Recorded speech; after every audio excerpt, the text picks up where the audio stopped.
How to use Tap Pay with Cash App. First, you want to open up Cash App, launch the app and make sure you're signed in. Next, we will have to tap on Cash Card. From the home screen, tap on Cash Card. It looks like a little card. Check if Tap to Pay is enabled. Make sure your Cash Card is activated and added to Apple Pay or Google Pay.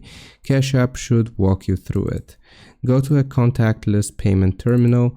At checkout, look for the contactless symbol, like a sideways Wi-Fi signal. Hold your phone near the reader. Unlock your phone and hold it close to the terminal. Wait for the beep or check mark. Payment complete. You see a confirmation on your phone and in Cash App, and you can check the receipt. Your transaction will show in your activity tab. You want to tap it for full details or to dispute if needed.